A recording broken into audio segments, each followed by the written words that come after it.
We will begin in 1 moment.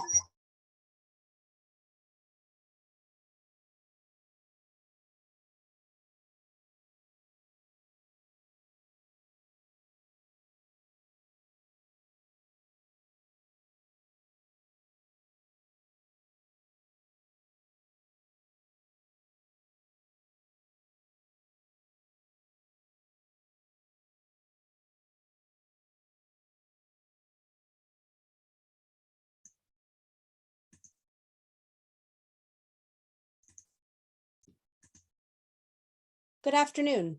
I'm Suzanne Borden, Moment Magazine's Zoominar producer, and I'd like to welcome you to today's program, The Jews of Iran, Anti-Semitism and the Great Exodus. Today's program is being recorded. Please type your questions in the Q&A box, and we'll try to get to as many as possible at the end of the session. Following the program, please visit Moment's website where you can subscribe to the magazine, and be sure to register for next week's Zoominar, Why You Should Know Your DNA, Genetics, Testing, and Disease Prevention. Now for today's program.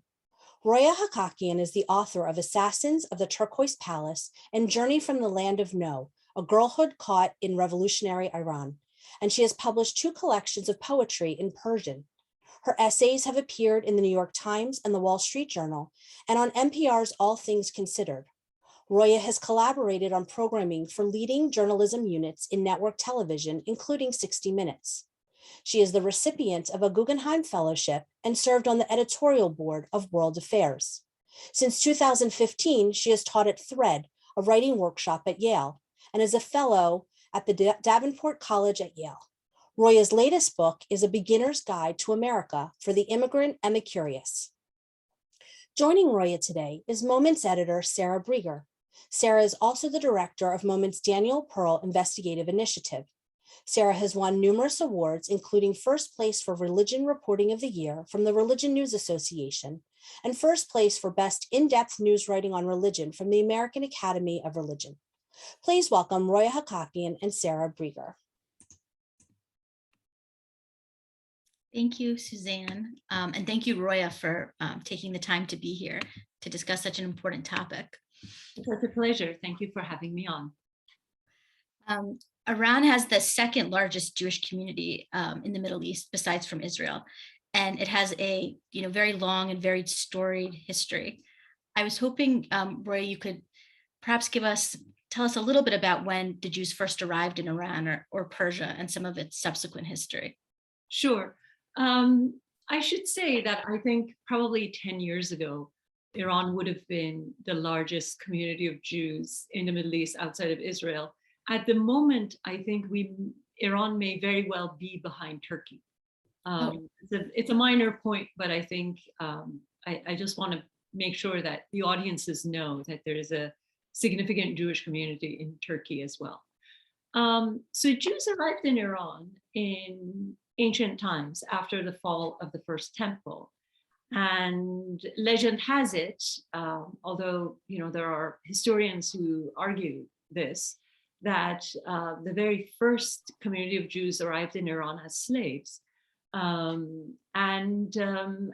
they have remained there ever since. In fact, part of the Cyrus the Great Iranian king, prior to the arrival of Islam to Iran, had developed his declaration for that has come to be known as the Declaration of Human Rights, or a Cyrus's cylinder, was in part in recognition of the Jews that had come to Iran, that had landed there as refugees, and in that he is inviting the Jewish community to feel at home in Iran or return to Israel when they can. So it appears that Cyrus was a very significant figure in the history of Jews in general, and that he was also, through this invitation that he extends to the Jewish community, one of the earliest founders or welcoming kings of refugees in Iran. And then he later on invites Jews to either stay in Iran or return to Israel, or at least support the reconstruction of Jerusalem and the temple if they can. So some could argue that this notion that some Jews remained in diaspora, remained in exile, but realized from the get-go, from that long ago, that there is a responsibility for them to support the reconstruction of the temple, to support rebuilding of Jerusalem, was a model that came into being way back then. And that's also why, so many people compared Trump to Cyrus. I think when he initially, decided to put the consulate in Jerusalem, there were a lot of comparisons there, which I thought was interesting. He's the modern day Cyrus. I don't know. That's a tangent. That's a huge stretch. But let's not go there. So. Yes, no, we don't need to go there. What was it like to grow up in Tehran, especially before the revolution? I was very small, but I just remember that we had some of my best memories are of, my family and I, my father and I, especially walking to the synagogue on Shabbat evenings, walking to the synagogue on Saturday mornings, listening, being in the backyard of the synagogue, listening to the songs being sung, and so much of my childhood was intertwined with a very, very active and real, Jewish life, cultural, religious life, and as well as the exercise of being Iranian and our Iranian identity. So the two were deeply entwined with one another, and I think that was one of the very joyous experiences of that era.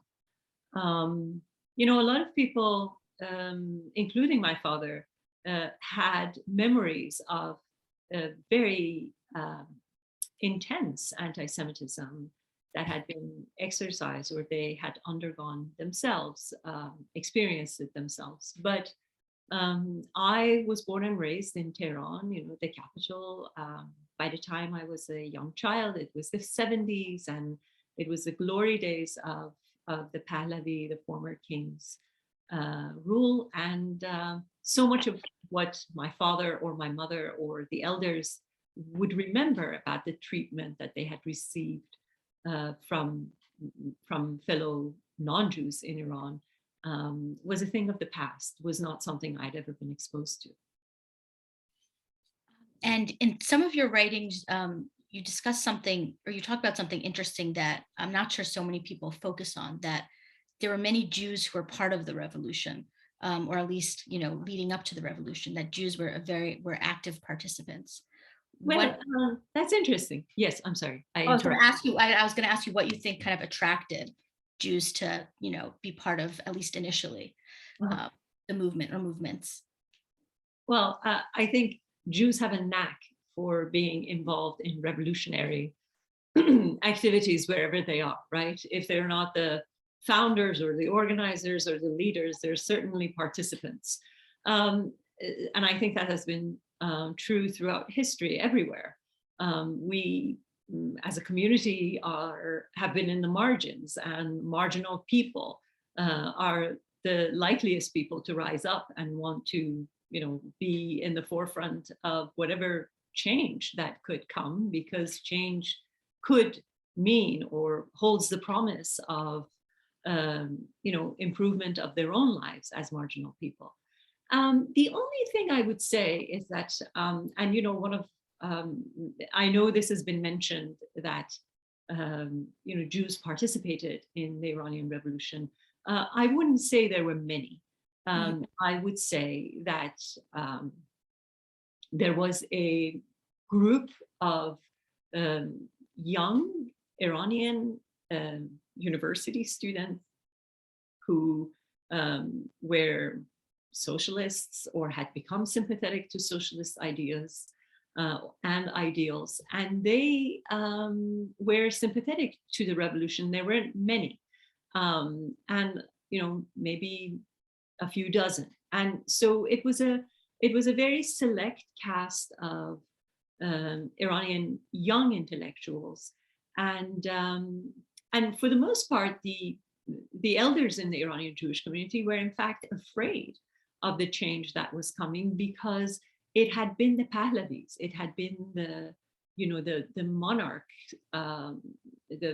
his father and the son, who had practically transformed the lives of the Jewish Iranians. They had dismantled the ghettos in which Jews prior to their rule had been kept inside of.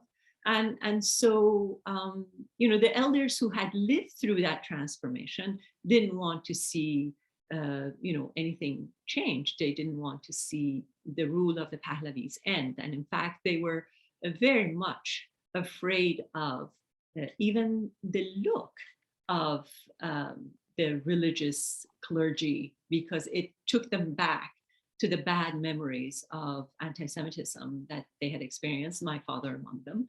And so I would say that it was primarily a group of young Iranians who became sympathetic to the revolution in 1978, 1979. What do you remember about that time period? Well, there's a lot to remember, because it was so tumultuous, and and one's memory can hardly get rid of something so not just exciting, but truly memorable. So it was a revolution. Everything, we were under martial law, and schools were shut down often, and there were demonstrations everywhere all the time. And I remember we continued to go to the synagogues and to participate. But soon after the victory of the Iranian Revolution, which came in the February of 1979, within a few weeks, one of the first executions of Jews in Iran, a very well-known Iranian Jewish philanthropist by the name of Habib El-Anian, was executed in one of those, one of the earliest acts of vengeance that the new government was carrying out against, its opposition or the former leadership. And that really threw shockwaves through the Iranian Jewish community, and it really shook everybody up.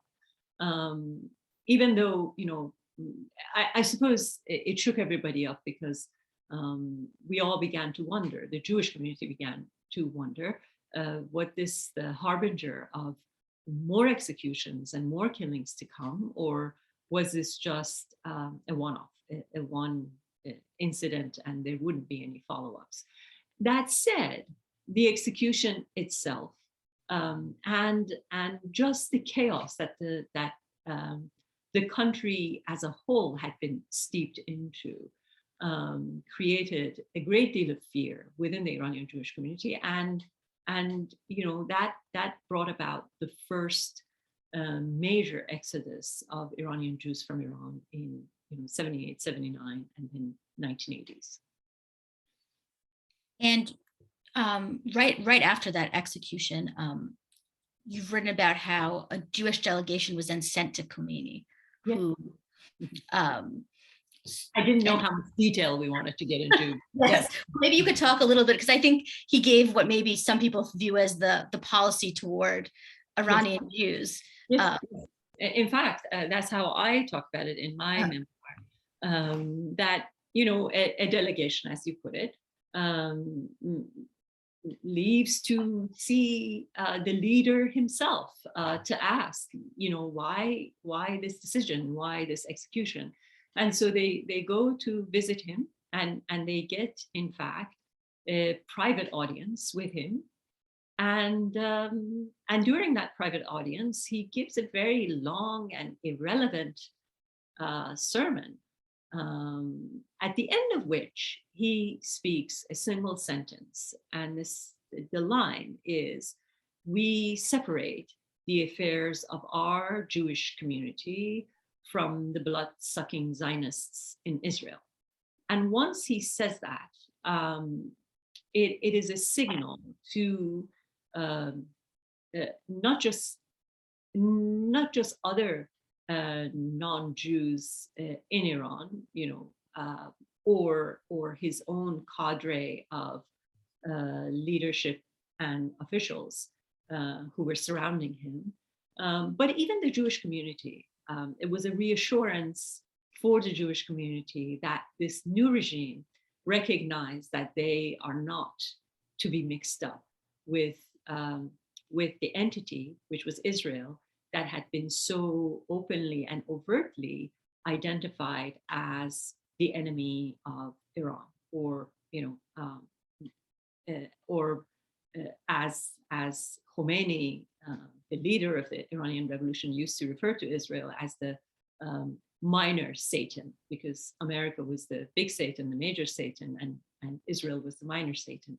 And so that distinction became a very important distinction that both Jews and non-Jews began to embrace. It was a line that later was painted on the walls of synagogues, Jewish schools, everywhere, as if to keep everybody out, as if to remind everybody that this is what the leader had said, so stay away. And it sort of remained the official position of the Iranian regime for the next 42 years, which isn't to say actually that a lot of other discriminatory glitches, I should say, or discriminatory efforts toward, casting Jews out of various opportunities and positions out didn't occur. They did, but as sort of a general broad approach, the idea was that these Jews had nothing to do with Israel, and the Zionists are over there, and those are the ones we want to get rid of. And you sort of touched on this, but is this something the community embraced themselves, that we are, anti-Israel, and Jews, and so that's why we, belong in, or affiliate or belong in Iran? Not in the sense that the Jewish community shared the sense that they were anti-Israel. No, not at all. The Iranian Jewish community was, as far as I recall, was very committed to the idea of Israel, very loving toward Israel. However, the fact that he had created this distinction enabled the Jewish community to be able to define itself in a way that that was reassuring to them as well.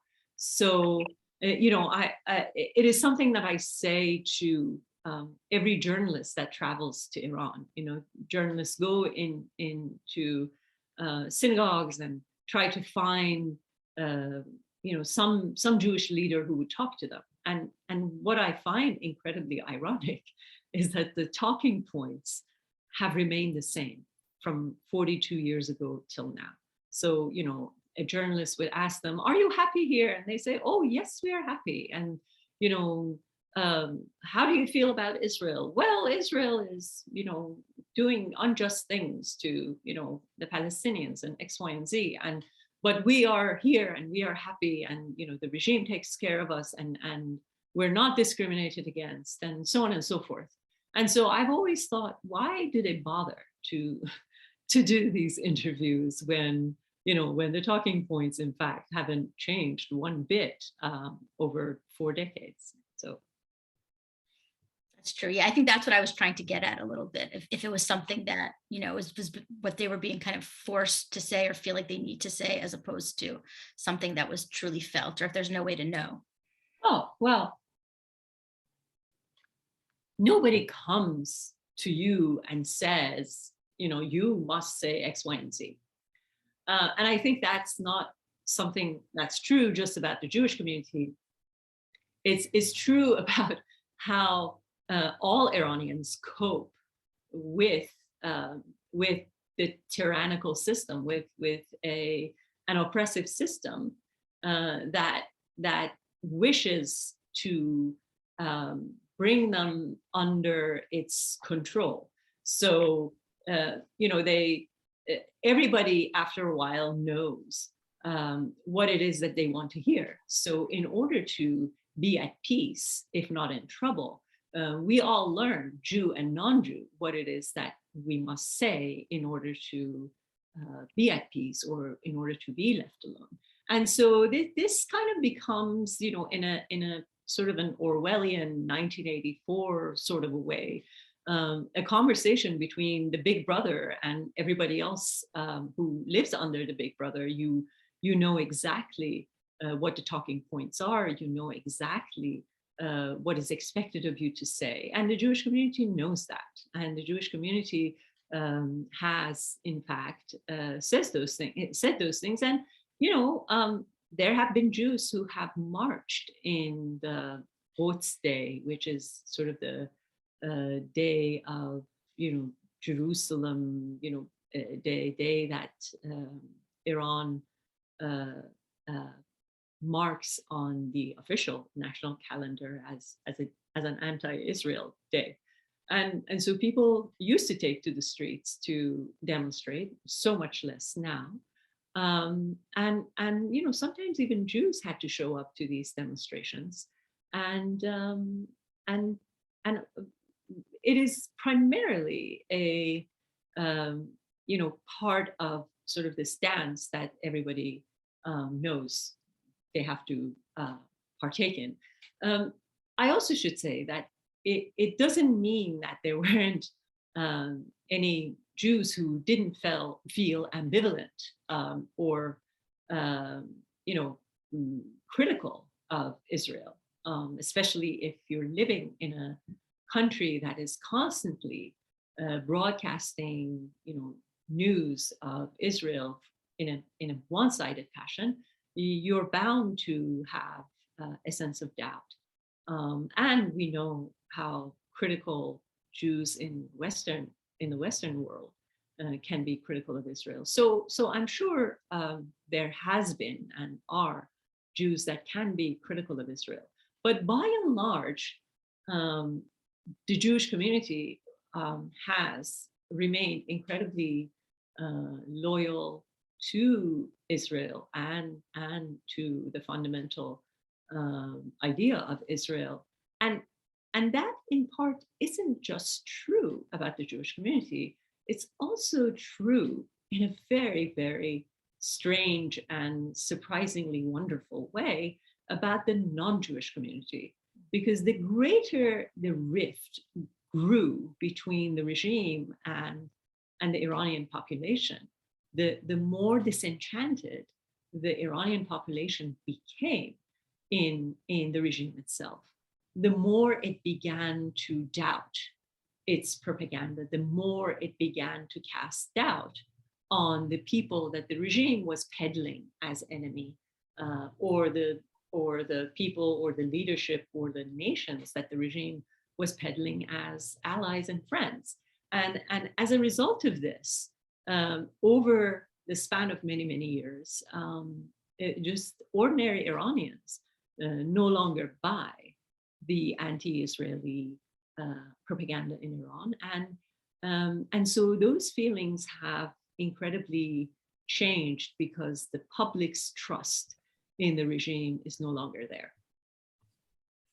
You see an element of that being, social media and the fact that information can now kind of pass back and forth between, people who are in Israel versus people who are in Iran.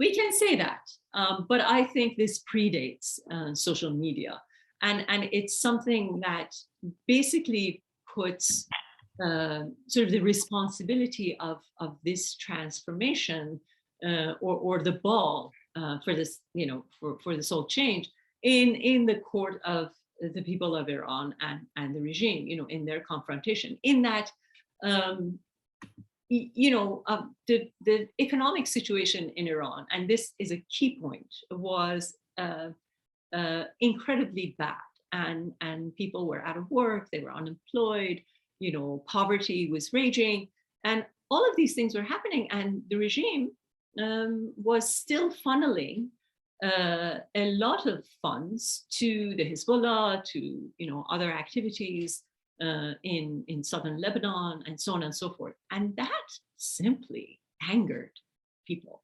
So perhaps social media has had a role to play in the last 5-10 years, but prior to that, it was simply the failure of the regime to see that not taking care of its own people and channeling its funds very openly and overtly to other causes, to fund other wars, to fund other nations elsewhere, just created a great deal of anger while they, Iranians themselves were suffering. And that, I think, was the beginning of the sense of mistrust in the regime, but also a sense of doubt about, is Israel truly bad if this, our leadership is doing what it's doing. Our leadership is mistreating us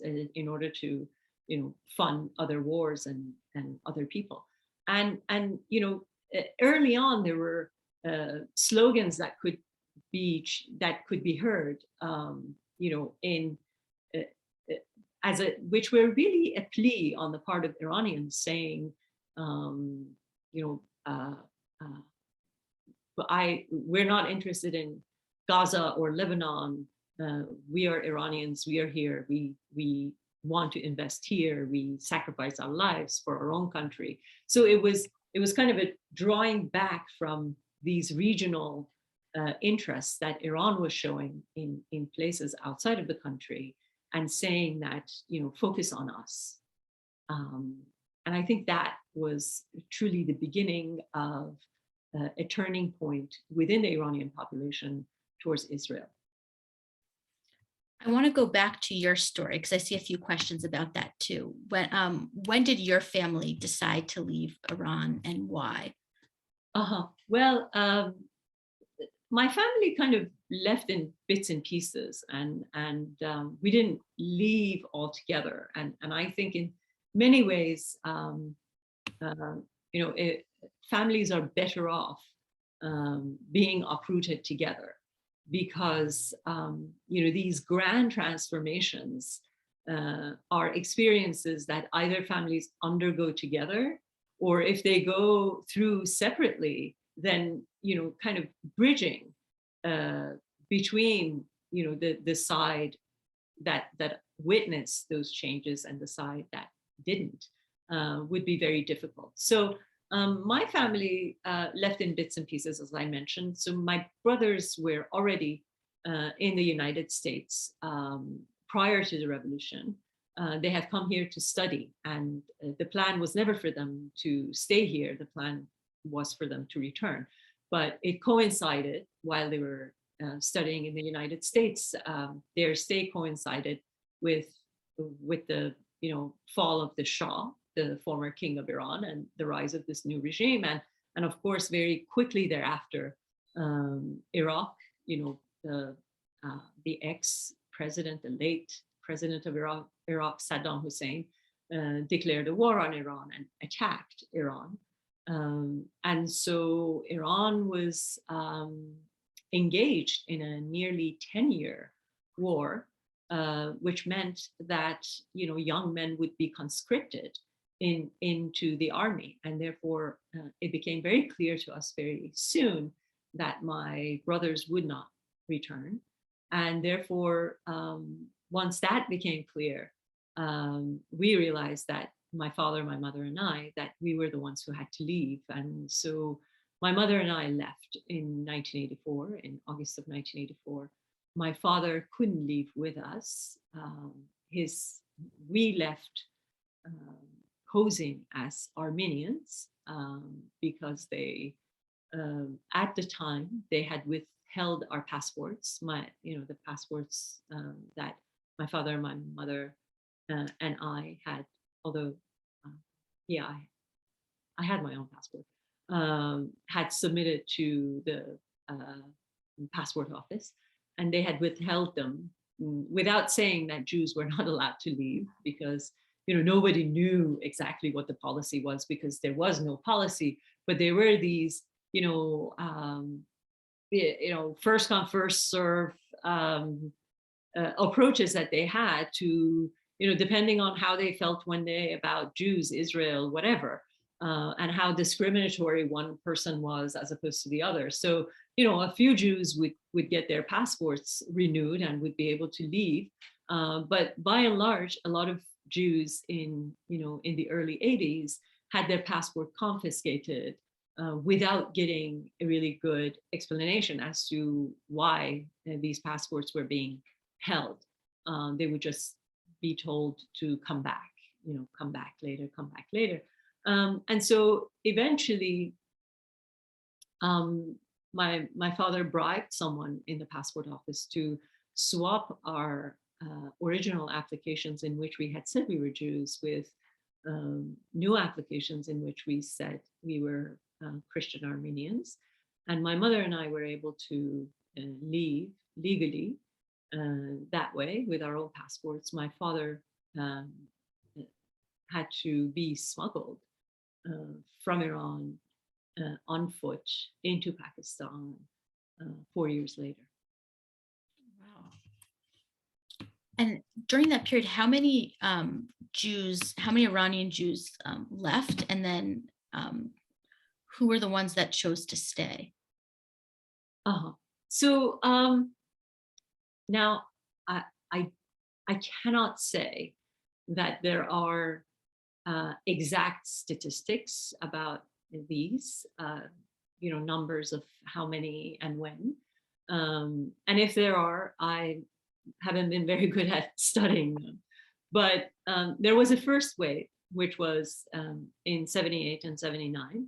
And that was sort of I suppose, the wealthier Iranian Jews who saw the arrival of the new potential regime as a threat to, to their own status. And so, that was the first wave of departures. And at the time, there was about 100,000 plus Jews throughout Iran.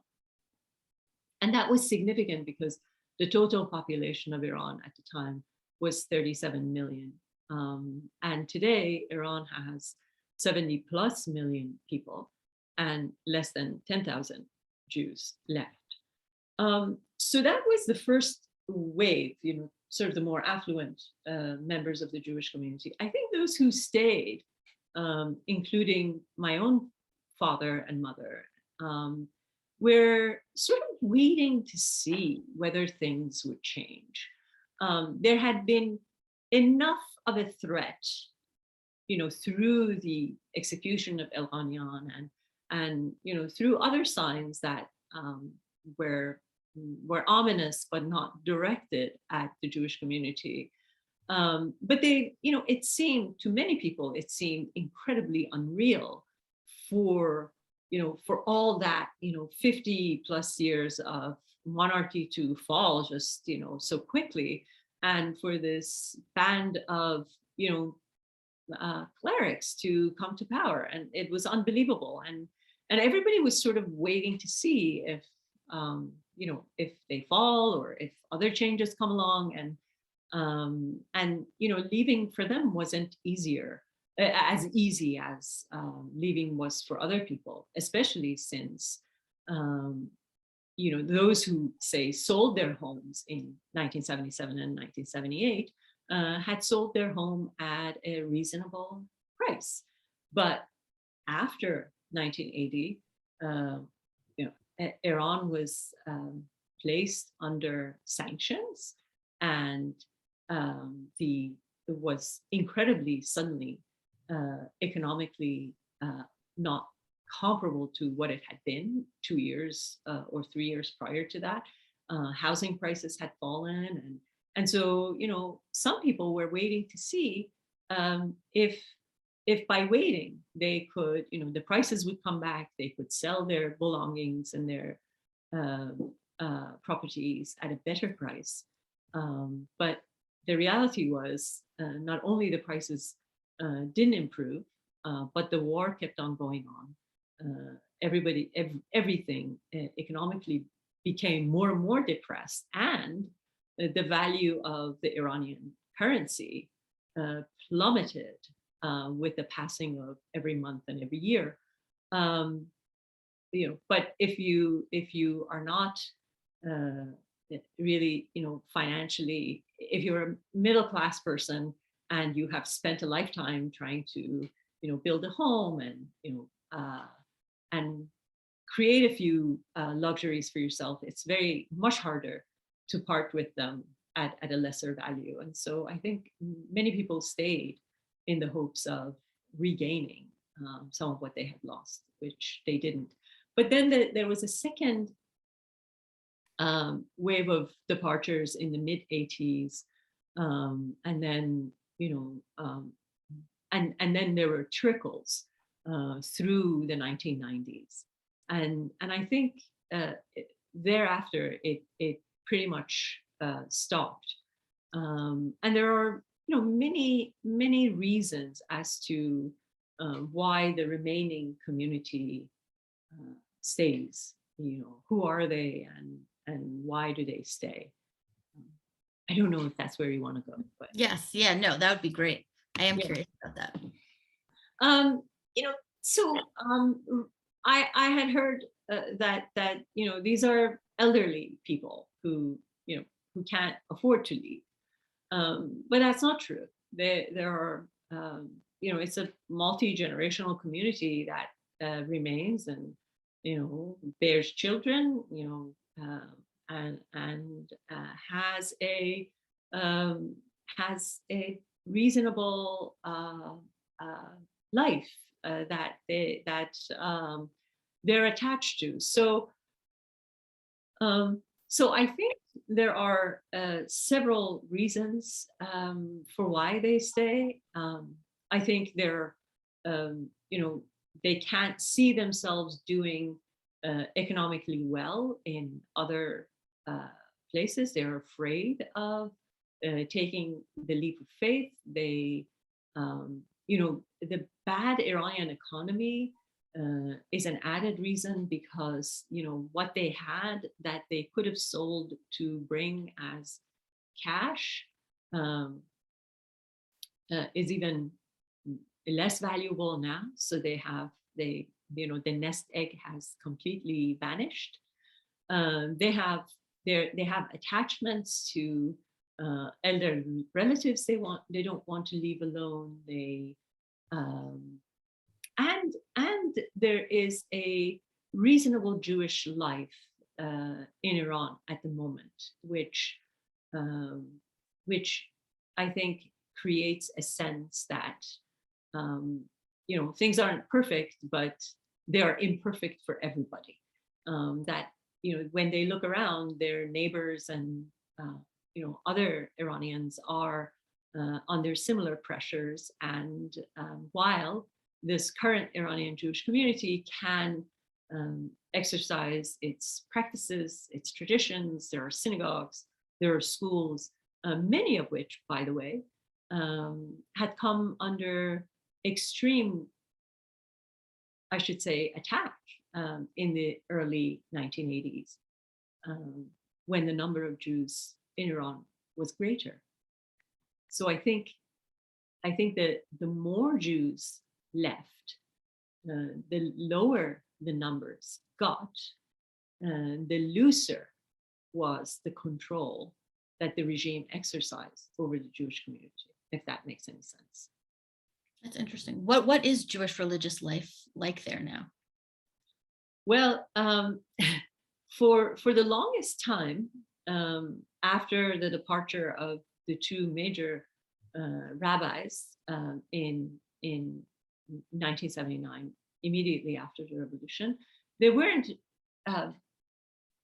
trained rabbis. There weren't real, great leaders that people knew or acknowledged or had nearly could or had in any way, even remotely, been able to replace their predecessors who had been, at least two very great and popular rabbis prior to the revolution. And so there was a sort of a period during which there were synagogues, and there were people who led the prayers or called themselves sort of the synagogue leaders, but there wasn't an official or any seriously trained rabbis who were running the affairs of the Jewish community in that post. Although there has always been sort of a Jewish council that was established prior to the revolution and continues to function. Recently, in the past few years, there has been a rabbi by the name of Gerami who was trained in America as a rabbi and returned to Iran to kind of fill in that position. And I think that has changed things in a great way, that his presence has been very significant in kind of reviving Jewish practice in Tehran. And is he a Chabad rabbi? Yes, he's a Chabad rabbi. So as you and I were talking last week, it's a great irony, or at least I find it to be a great irony, in that Chabad in Iran, it's really mind blowing. But yes, so whereas I think the previous generations of rabbis, the ones that I knew and had met, were truly steeped in the Iranian Jewish practice. The new rabbi who has been trained here is your everyday Chabad rabbi.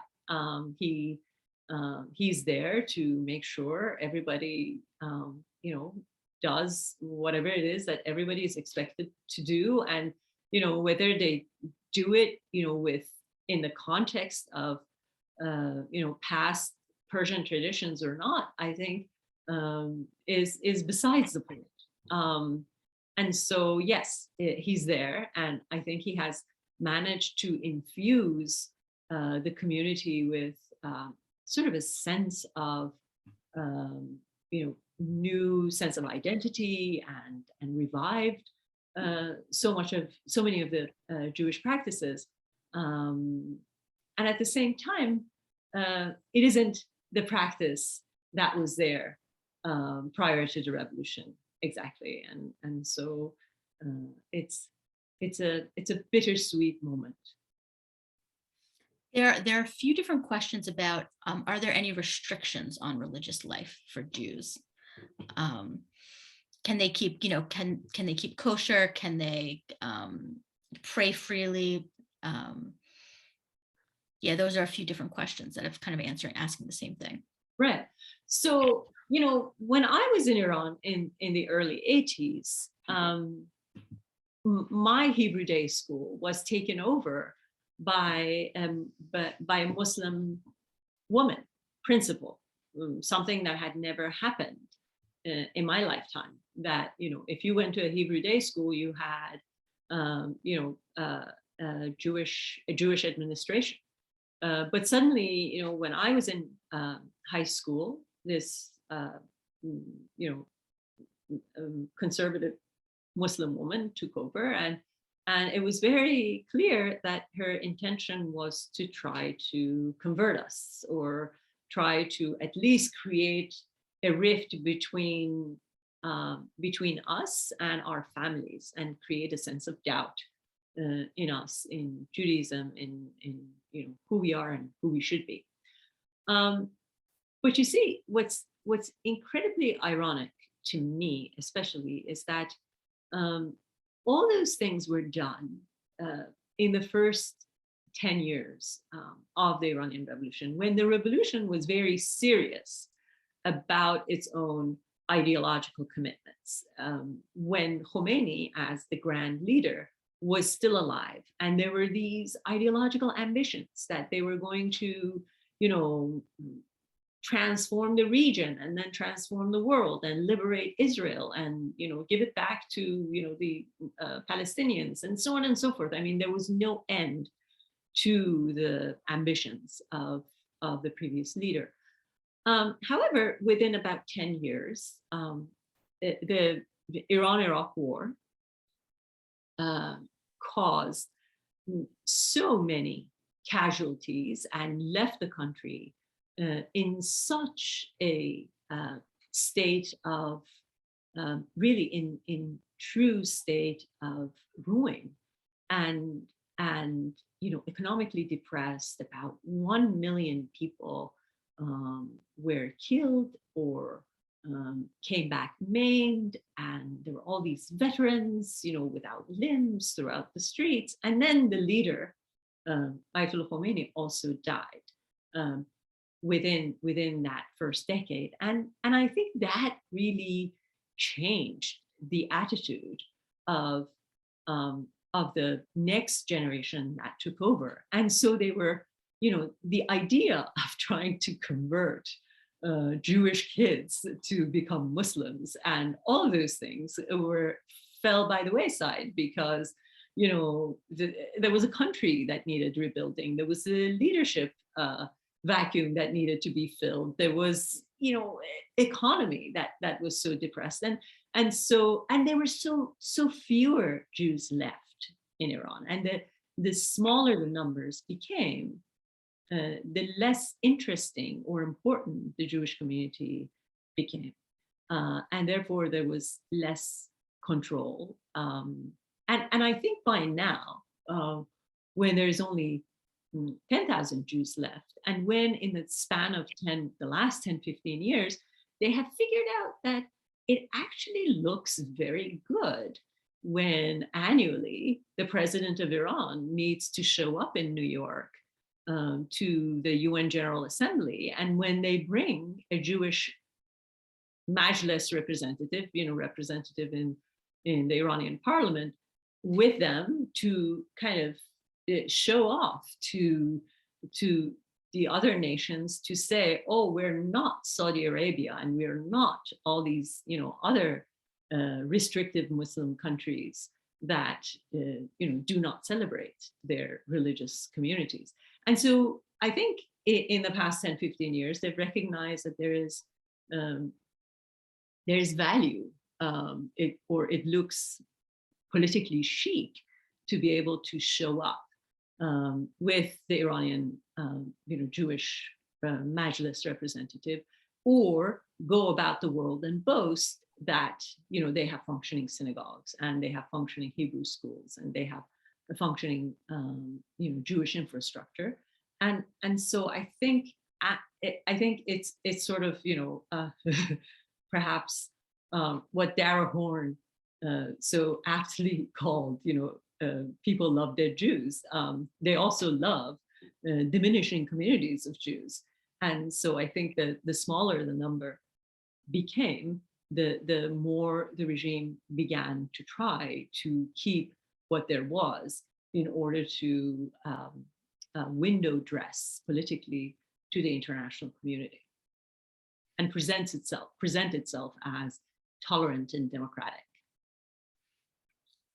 We only have 10 minutes, so I do want to get to questions, but one question before we do is, since this is about anti-Semitism, do Iranian Jews face anti-Semitism on a daily basis? Is it something that they're facing? Are they facing discrimination in their day-to-day lives?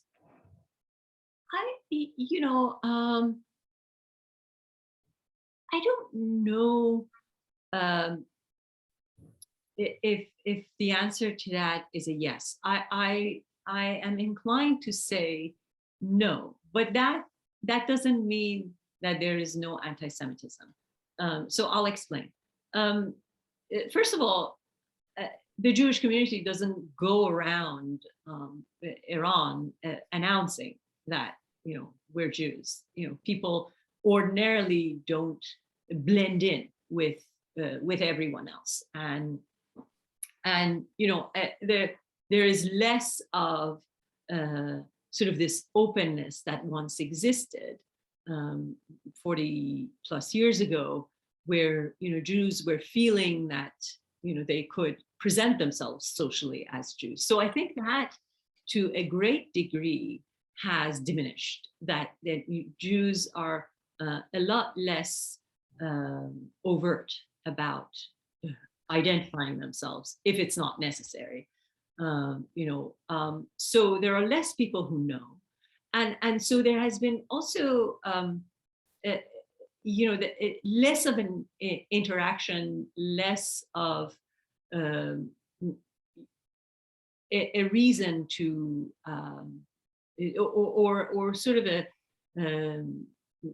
knowledge of who Jews are, how to identify them, or what they look like. So I think, a reporter from the Forward had gone to Iran a few years ago and came back.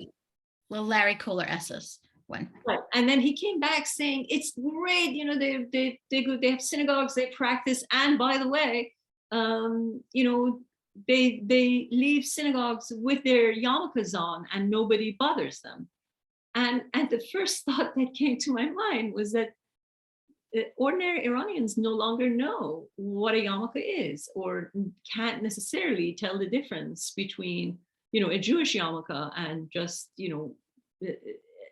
sort of a head covering that a Muslim person may be putting on. So it's just that there is less of a cultural mixing and cultural openness that existed at the time of the Shah. People don't meet up. People aren't overt about calling attention to their minority state, and because of that, I think there's a there's less anti-Semitism. So to go to our questions, one is partially related to that. Do women need to wear the same coverings as Muslim women in Iran? The EU female representative goes to Iran and puts on the head covering. The Swedish minister, who happens to be female, goes to Iran and has to put on the head covering. That's not something that gets waived based on what your practice is or where you come from. You're a woman, you're in that country, you go under the veil. Do any Jews return to Iran who have emigrated in the past? I think they're asking to live, but another question is, can Jews travel freely back and forth? There have been a couple of really odd accounts of Iranian Jews who've gone to Israel and then regretted it and returned. And I think, in fact, one of them may be in prison or has been in prison because he traveled to Israel, which is not a country you're supposed to go to. So if you're not supposed to be living in Iran as anything, Jew or non-Jew, and have relations or travel to Israel. So if Iranian Jews have traveled to Israel and returned, and they had been identified as such, they have had trouble. But there have been cases where they came to the US or to Israel. They're far and few between. And then they couldn't adjust and couldn't make a go of things, and they returned. Yes. And do they go regularly back and forth? There are a few people I know who travel to Iran who are Jewish, especially in the US. But they again, they try to be careful not to identify themselves as much as they can as Jews. And when Jews emigrated, where did most of them end up? One person is asking why Great Neck is such a hub. Someone else is asking why LA is such a hub. I don't know if there is a rhyme or reason, or just that's how these things turn out. I think that's how these things turn out. I have a student who's Kurdish Iranian, and I asked her where she was born, and she said Memphis, Tennessee. And I said, why? And she said, there's a huge Kurdish community in Memphis, Tennessee. And I said, Memphis, Tennessee, Kurds? But it happens. So I think the earlier first generation left and came to California. Weather was good. It was an attractive place. It was the closest they could come to sort of the air of Tehran and the place that they had left behind. So they settled in LA. And then once there was a community there, everybody began to go. With Great Neck, they didn't start out in Great Neck. They started out in Queens, which is in the Forest Hills and Kew Garden Hills area. And that's where so many immigrants come to. It's just it was affordable, there was work, there was public transportation. But then once they kind of settled in and got jobs and began to feel more confident, they went to the next kind of better region, which was Great. And there are two questions about Zionism in pre-revolutionary times, or pre-revolution times. One is, were there Zionist youth groups during that time? And another was, how often did people go back and forth between Israel, or did they, import, export between Israel? Oh, yes, there was a lot of back and forth between Israel and Iran. There are, in fact, many documentaries and a lot of just great historical accounts of how, in the post 1948 era, Israelis became singularly important in developing certain industries and in also helping urbanize Iran, build roads, bridges. So Israel had a huge presence in Iran prior to the revolution. There was a lot of travel back and forth. The idea that you could fly out of Tehran and land in Tel Aviv is something that no one can believe, but it did happen. And yes, there were many Jewish Zionist groups in Iran. Almost all Hebrew day schools had Israeli emissaries, had Israelis who would come. In my case, we had somebody from Israel who, when I was in elementary school, was teaching us Israeli dance.